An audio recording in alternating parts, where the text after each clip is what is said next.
City news में आपका बहुत बहुत स्वागत है। मैं हूं परिमल खादिया। 30 तारीख को महापौर पद के लिए इलेक्शंस हो जाएंगे और 30 तारीख को बहुत हमें एक नया महापौर उप महापौर अमरावती के लिए मिल जाएगा। अभी तक किसी भी दल ने, सब दल अपनी अपनी तरफ से दावे कर रहे हैं कि महापौर उनका बनेगा, लेकिन हम बात करते हैं वस्तु स्थिति पे। हमारे साथ है वरिष्ठ विशेषज्ञ राजनीतिविद संजय मापले जी। संजय जी, यदि हम बात करें कांग्रेस की, कांग्रेस के पास 15 नगर सेवक उनके हैं, 44 का एक मैजिक फिगर है। क्या, किस आधार पे वो मैजिक फिगर बन सकता है और कैसे, किन किन का साथ लेकर, और क्या आपको लगता है कि कांग्रेस अभी उस रेस में है महापौर पद के, उनका उनका चुना जाए? कसं आहे, राजकारणामध्ये मी सांगतो की राजकारणामध्ये काही होऊ शकते, हा पहिला विषय. परंतु जो मॅजिक फिगर आहे खऱ्या अर्थानं आता म्हणजे काँग्रेस पक्षांकडे 15 नगरसेवक आहे. आपण जर बेरीज जुळाजुळव केली म्हणजे जसं आता चंद्रकांत बावनकुळे साहेबांनी सांगितलं की AMI सोडून आपल्याला इतर पक्ष, इतर समविचारी पक्षांवर आपल्याला सत्ता बसवायला काही हरकत नाहीये. परंतु आपण असं पाहिलं की काँग्रेस पक्षाचे 15 नगरसेवक, 12 नगरसेवक AIMMचे म्हणजे 27 झाले आणि त्याच्यानंतर 2 उभाटाचे म्हणजे 29 झाले आणि 3 आपण समजा BSPचे धरले 32 झाले आणि 1 वंचित 33 झाले आणि 11 NCPचे आणि 11 आपण NCP पकडले. 44चा फिगर होते. परंतु हे सुद्धा पाहणं खऱ्या अर्थानं महत्वाचं. हे आपल्या खऱ्या अर्थानं संजय खोडके साहेबांनी म्हटलं की ज्या ठिकाणी YSP आहे त्या ठिकाणी मी सत्तेमध्ये सहभागी होणार नाही, म्हणून त्या अनुषंगाने आपण चर्चा करतो. क्या हो संजय खोडके साहेबांनी अगोदर सांगितलं असतं की आम्ही राज्याच्या युतीसोबत महानगरपालिकेमध्ये आम्ही युती करू शकतो, तर मग हा विषय नसता आला. परंतु जेव्हा हे स्टेटमेंट त्यांचं आलं, या स्टेटमेंटला सुद्धा आता 10-12 दिवस होऊन झालेले, म्हणजे 5-7 महिन्यावर सुद्धा त्यांनी असं स्टेटमेंट केलं होतं. पण आता 5-6 महिन्याच्या स्टेटमेंटपेक्षा जेव्हा ह्या सगळ्या निवडणूक आटोपल्यात तेव्हा सुद्धा त्यांचं स्टेटमेंट होतं. म्हणून त्या चर्चेमध्ये आपण 44चा फिगर आपण त्यांच्या खऱ्या अर्थ पाहतोय. परंतु काँग्रेसच्या नेते मंडळीला सुद्धा खरं ठरवायचं आणि खोडके साहेबांना ठरवायचं आहे की या सगळ्या युतीमध्ये बसणं योग्य राहील किंवा योग्य राहील, हा सुद्धा विषय महत्वाचा आहे. दुसरीकडे आपण असं पाहतोय की अमरावतीच्या लोकल राजकारणामध्ये आपण पाहतोय की अमरावतीचे काँग्रेसचे नेते सुनील देशमुख आणि म्हणजे खोडके फॅमिली, म्हणजे संजय खोडके, सुभाताई खोडके, अमरावतीच्या जिल्ह्याच्या राणी शहराच्या राजकारणावर यांचं किती सख्य आहे हे सुद्धा आपण खऱ्या अर्थानं पाहतोय. किती सख्य आहे हे आपण खऱ्या अर्थानं पाहतोय. त्याच्यामुळे या 33चा जो फिगर आहे, 33च्या फिगरापेक्षा जर 11 नगरसेवक जर खोडके साहेबांचे जुळले तर 44 होतात. नाही तर काँग्रेस पक्षाला खऱ्या अर्थानं जुळवाजुळव करायला तो त्रास होईल. आता त्यांच्या म्हणजे पक्षाच्या काय नीती धोरण आहे, पक्षाचे काय गणित आहे, ये तो नेता मंडली आपसा एकत्र बसून ठरव रहे हैं। YSP को सत्ता से बाहर रखना है, अगर खोड़के की हम बात समझे कि अगर YSP को सत्ता से बाहर रखना है तो क्या वो सेक्रीफाइस करके कांग्रेस को, बड़े मन से कांग्रेस को समर्थन देके बीजेपी और YSP को खासकर सत्ता से बाहर रखेगी? क्या इसकी संभावना है? कौन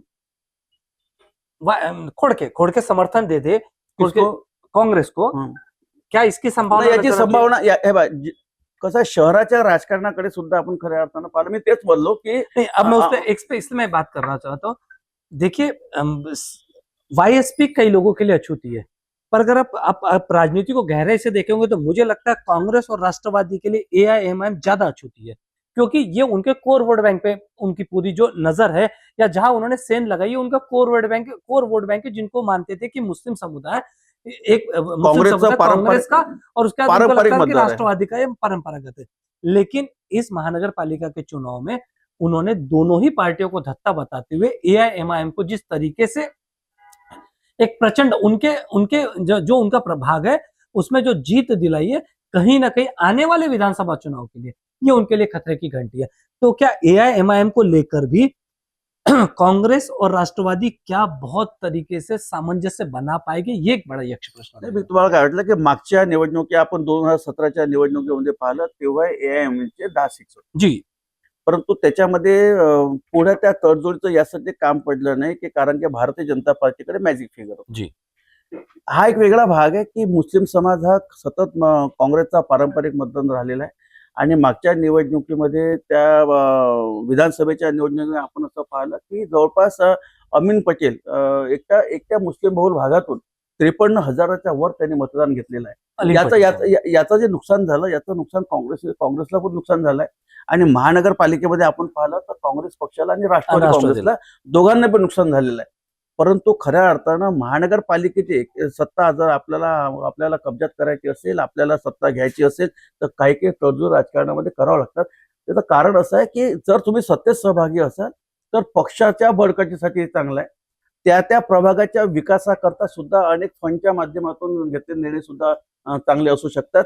आणि सत्तेमध्ये जर समजा एखादा पक्ष राहिला तर त्या प्रभागाचा विकास होऊ शकतो आणि पक्षाची बळकटी सुद्धा अधिक प्रमाणामध्ये होऊ शकतो. हे सुद्धा समीकरण मांडायला काही हरकत होणार नाही. नहीं वो सही है, लेकिन जब बात आती है ना कि पार्टी या मैं, तो और जब वो नेता, क्योंकि आप समझ लीजिए सुनील देशमुख यदि एआईएमआईएम का साथ लेते कांग्रेस के लिए तो आने वाला विधानसभा चुनाव उनके लिए और ज्यादा पेचीदा हो जाएगा। वही बात लागू होती है खोड़के के लिए, क्योंकि ये मुस्लिमों को अपना कोर वोट बैंक समझते हैं या मानते हैं। अब तो परंपरागत तरीके से कांग्रेस के लिए मुस्लिम मतदाता हमेशा उनके फेवर में रहे। लेकिन यदि एआईएमआईएम को सत्ता का सुख दिया जाता है, सत्ता में वो सहभागिता होते हैं, तो क्या एआईएमआईएम की ताकत भी बढ़ेगी? जो विधानसभा के लिए जो इतनी एक तरीके से फील्डिंग लगाई जा रही है, उस फील्डिंग में भी तो सेंध लगेगी ना कहीं तो ये वाइबल है। मैं कहूँ कि अगर आप कह रहे हैं कि तड़जोड़ कर लो, कांग्रेस या राष्ट्रवादी आगे बढ़ जाएगी, बट जो नेता है वो नेता का काही ना काही खच्चीकरण. नाही, मी या गोष्टीच्या ह्याच्याकरता सहमत नाही आहे. कसं आहे, निवडणुकात वेगवेगळ्या प्रकारच्या निवडणुका लढतात. स्थानिक स्वराज्य संस्थेच्या निवडणुकीचा वेगळा भाग असतो, राज्याच्या निवडणुकीचा वेगळा भाग असतो, सेंट्रलच्या निवडणुकीचा वेगळा भाग असतो. हे सुद्धा समीकरण आपल्याला पाहता आले पाहिजे. जेव्हा महाराष्ट्राचं राजकारण आपल्याला कोणत्या पक्षाच्या, सेक्युलर कुठल्या पक्षाच्या किंवा कोणाच्या पक्षाच्या हातात द्यायचं असेल, हा वेगळा भाग झाला. आणि स्थानिक राजकारणाचा हा वेगळा पार्ट आहे. दोन्ही वेगवेगळे पार्ट आहे. सगळे आपल्याला एकत्रित पार्ट आपल्याला जोडता येणार नहीं, वो नाही. इसलिए पहले हुआ करता था। अभी अब देखिए छोटे चुनाव से लेके, जैसे भारतीय जनता पार्टी एक छोटे चुनाव से लेके बड़े चुनाव तक एक जैसी रणनीति अपनाती है और जो झोंकती है ताकत, तो अब वो कोई चुनाव, ये महानगर पालिका का या नगर परिषद का, जिला परिषद का या सांसद का या विधायकी का, उन्होंने वो बैरियर्स तोड़े। अगर हम पिछले 10-12 साल से देखोगे तो आपको नजर आएगा कि उनका पैटर्न, उनके लिए जीत की भूख जो है वो कहीं पर भी हो। तो मुझे ऐसा लगता है, ये मेरा हो सकता है कि इसमें अतिशयोक्ति होगी, लेकिन मुझे लगता है कि यहाँ पर एआईएमआईएम को यदि कांग्रेस या फिर राष्ट्रवादी बढ़ावा देती है तो ये उनके भविष्य के लिए, आने वाले समय के विधानसभा चुनाव के लिए उनके लिए खतरा बनकर उभर सकता है. नाही, मी या मताशी याच्याकरता सहमत नाही. आपण जर असं समीकरण जोडलं की म्हणजे आपण राज्याच्या राजकारणाकडे आपण दुसऱ्या दृष्टीनं पाहिलं किंवा सेंट्रलच्या राजकारणाच्या दृष्टीने पाहिलं आणि स्थानिक स्वराज्य संस्थेला त्या सगळ्या प्रभावामध्ये आपण समाविष्ट केलं तर गणित जुळत नाही. तर सांगतो की आता अमरावतीच्या आमदारामध्ये सुलभादेवी खोडके निवडून आले. सुलभादेवी खोडकेंना मतदान दिलं. सुलभादेवी खोडके आमदार झाले, निवडून आले. पण महानगरपालिकेच्या निवडणुकीमध्ये जे यश खऱ्या अर्थानं म्हणजे त्या आमदारांच्या दृष्टिकोन बोलतो मी, महानगरपालिकेच्या निवडणुकीमध्ये जे यश राष्ट्रवादीला पाहिजे होतं, ठीक आहे, तेव्हा त्या भारतीय जनता पार्टीचे तो वही वो उसका भी एक फर्क पड़ता है. सपोर्टेड होते. देखिए आप लीजिए, दो चीजें हैं. आप क्योंकि सपोर्ट में रहा तो उनका वोट बैंक उनके साथ चला. अब वो अलग लड़े तो वोट बैंक में दो बात होना कोई बड़ी बात नहीं थी. दो फट, अगर आप पूरे उनका मत का विभाजन छोड़ के एक उनके मत अगर देखें तो बहुत इजी भी नहीं, अगर देखा है मतों का अगर विभाजन न कर जाए वाईएसपी, क्योंकि वाईएसपी भी इनके साथ थी. कसं आहे, आता कसं आहे, आता दोन आमदार होते. म्हणजे कसं आहे, विषय कसा आहे, एक विधान परिषदेचे आमदार आणि सुलभाताई, मैं वही कह रहा हूँ आमदार कि दो विधायक होने के बाद यदि वो ऐसा परफॉर्मेंस नहीं कर पा रहे हैं जो उनको आशातीत था कि वो 35 और 40 के आसपास सीट ले जाएंगे, और वो नहीं कर पा रहे, तो क्या ये फेलियर माना जाए उनकी रणनीति का, या फिर क्या वो बैसाखियों का सहारा लेकर अपने आप को और डैमेज करेंगे? क्या, मेरा प्रश्न वो था. नाही, त्यांची मी या गोष्टीला हे देणार नाही की 11 सीट्स निवडून आलेले. आणि खऱ्या अर्थानं आपण असं पाहिलं की पहिल्यांदा राष्ट्रवादीच्या घड्याळीच्या 11 सीट आपण या ठिकाणी आपण पाहिलंय, ज्या खोडके साहेबांच्या फॅमिलीवर विश्वास ठेवून 11 नगरसेवक महानगरपालिकेमध्ये नेऊन मी याला हार मानणार नाही.